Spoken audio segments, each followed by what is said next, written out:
Stop wasting your time.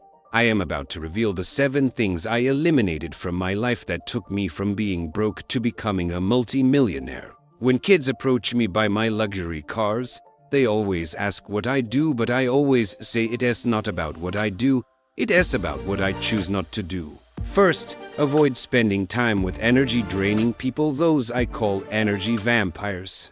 I had a friend from elementary school who only contacted me when he needed something. He never reached out when I had good news or when I was struggling.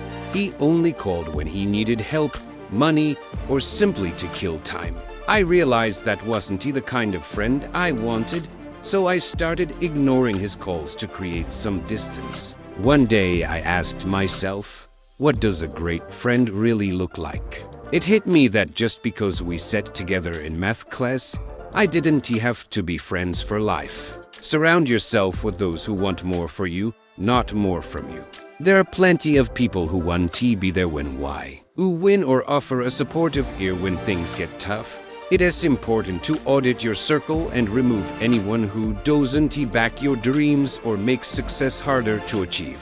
The beauty is, by saying no to some, you're making space for new, supportive relationships. I truly believe that the energy you invest today creates your tomorrow.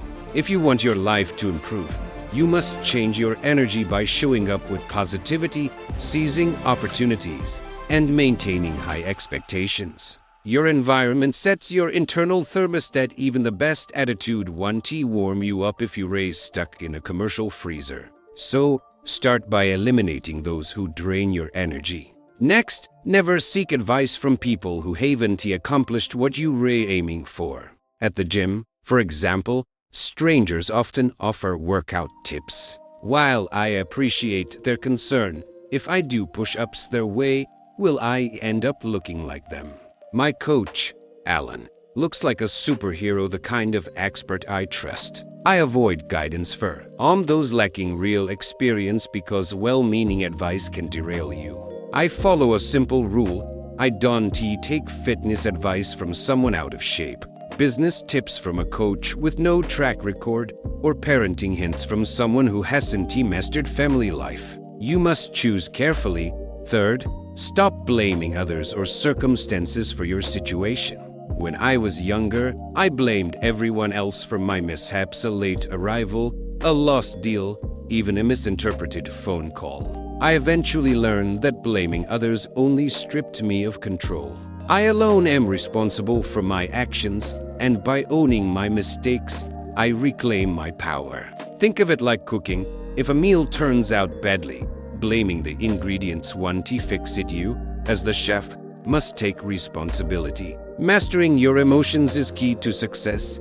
If someone can easily push your buttons, they're controlling the outcome. We aren't victims of circumstance, we are the creators of our own reality.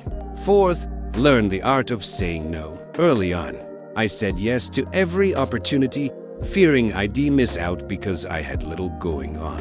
But overcommitting meant nothing got done properly, and people eventually grew disappointed. A person who never says no can be relied on, as their yes may ultimately let you down.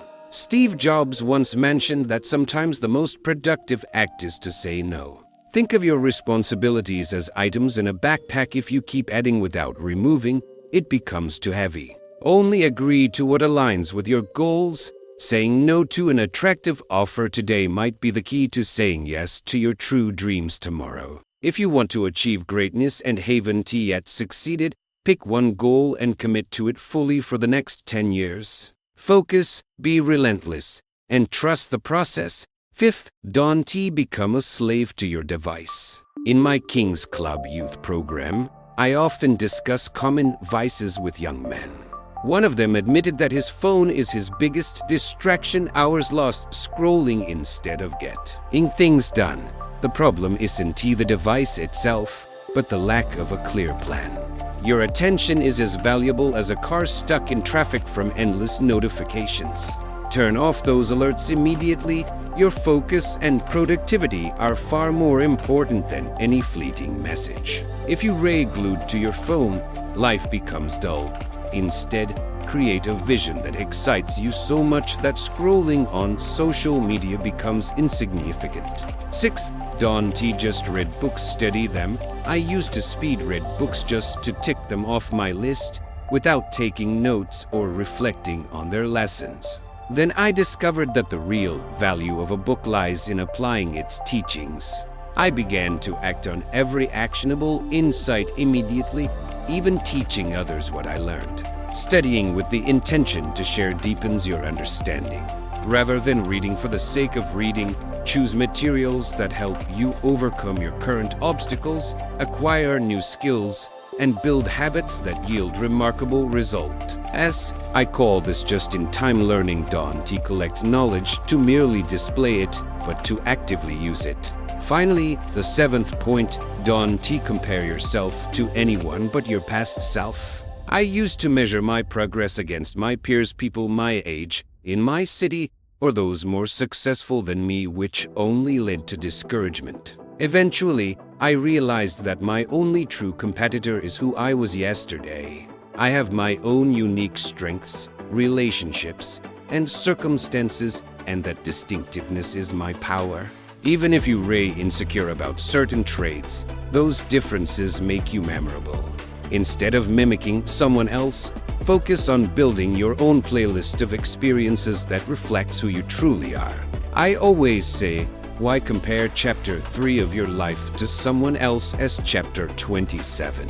I've been in this game for 27 years, and if you're just beginning, your journey is entirely different. Embrace your uniqueness, it as your greatest asset.